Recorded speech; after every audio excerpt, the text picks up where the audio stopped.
வணக்கம் நண்பர்களே, சிட்ரா tax YouTube channel சார்பாக உங்கள் அன்புடன் அழைக்கிறோம். இது என்ன ஏவுகணை தாக்குது. இது எங்கே தாக்குது அப்படின்னா, ஈரான் நாடு அமெரிக்காவின் பிக்கஸ்ட் ஏர்பேஸ் அப்படின்னு சொன்னா கத்தார் உள்ள ஏர்பேஸ். இந்த ஏர்பேஸ் தான் ஈரான் ஏவுகணை மூலமா தாக்குது. அதை தான் நீங்க பார்த்துக்கிட்டு இருக்கீங்க.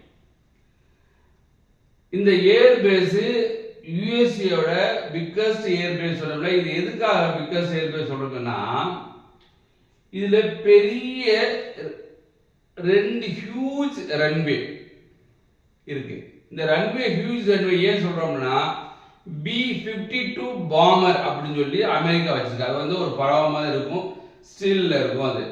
அது போய் ஒரு குண்டு போடணும் அப்படின்னு சொன்னா அந்த ரொம்ப முக்கியமான இடமா இருக்கும். அதே பெரிய அபாயகரமான இடமா இருந்தா தான் அந்த மாதிரி B-52 பாம்பர் யூஸ் பண்ணுவாங்க.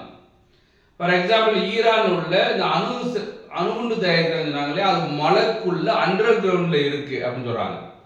அந்த அண்டர் கிரவுண்ட்ல போய் தாக்கக்கூடியது பாம்பருமே இங்க யூஸ் பண்றாங்க. இங்க இறங்கி B-52 பாம்பர் தாக்கக்கூடிய ஃபெசிலிட்டிஸ் இந்த ஏர்பேஸ்ல இருக்கு. இந்த ஏர்பேஸ்ல முக்கியமா 8000 10,000 அமெரிக்க ராணுவ வீரர்கள் இங்க இருக்காங்க. இதுல என்னென்ன ஃபெசிலிட்டிஸ் இருக்கு அப்படின்னு சொன்னா, ஃபைட்டர் ஜெட் இங்க இருக்கு அப்படின்னு சொல்றாங்க. இங்க பெரிய ஃபைட்டர் ஜெட் இறங்கி போய் தாக்கக்கூடிய ஃபெசிலிட்டிஸ் இங்க இருக்கு. பெரிய பெரிய கார்கோ ஏர்கிராஃப்ட் இறங்கலாம் அப்படின்னு சொல்றாங்க. சர்வேலன்ஸ் ஃபெசிலிட்டிஸ் இங்க இருக்கு அப்படின்னு சொல்றாங்க. ஹியூஜ் ஃபியூயல் ஃபெசிலிட்டிஸ் இங்க இருக்கு அப்படின்னு சொல்றாங்க. கமாண்ட் ஃபெசிலிட்டிஸ் இங்க இருக்கு அப்படின்னு சொல்றாங்க. இந்த ஏர்பேஸ் அவ்வளவு முக்கியமான ஏர்பேஸ் தான் இந்த அமெரிக்க ஏர்பேஸை ஈரான் இப்ப தாக்கியிருக்காங்க. இது பெரிய கமாண்ட் சென்டர், அமெரிக்காவோட பெரிய கமாண்ட் சென்டர் இந்த கத்தார் உள்ள கமாண்ட் சென்டர். பக்கத்துல நாடு ஈராக்ல அடிச்சாங்க, அங்கே இவங்களுடைய கண்ட்ரோல்ல ஒரு பேஸ் இருக்கு. சிரியா, அப்புறம் ஆப்கானிஸ்தான், அப்புறம் மிடில் ஈஸ்ட் கண்ட்ரீஸ்க்கு உள்ள எல்லா ஏர்பேஸுக்கும் கமாண்ட் சென்டர் இந்த இடம் தான். கத்தார் உள்ள கமாண்ட் சென்டர் தான். இங்க இருந்து எல்லா கமாண்டுமே அந்த சின்ன சின்ன பேஸ் வச்சிருப்பாங்க, அவங்களுக்கு சொல்லக்கூடியவங்க இதே கமாண்ட் சென்டர். இந்த இதுல சென்ட்காம் அப்படின்னு சொல்லுவாங்க. சென்ட்காம் அப்படின்னா யுனைடெட் ஸ்டேட் சென்ட்ரல் கமாண்ட் அர்த்தம். யுனைடெட் ஸ்டேட்டோட சென்ட்ரல் கமாண்டே இந்த இடம் தான். இது வெரி க்ளோஸ் டு ஈரான்.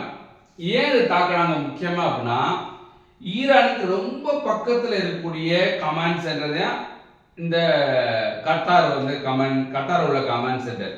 இது ஒரு நதி மாதிரி ஓடும், பெர்ஷியன் கல்ஃப் அப்படின்னு சொல்லுவாங்க. ஒரு நதி இருக்கு, இந்த பக்கம் ஈரான் அப்படின்னா இந்த பக்கம் Qatar, very near to Iran. அதனால இந்த கமாண்ட் சென்டர் அடிச்சா தான் நம்மளுக்கு சேஃப் அப்படின்னு சொல்லி இங்க கமாண்ட் சென்டர் ஈரான் இப்ப தாக்கியிருக்காங்க.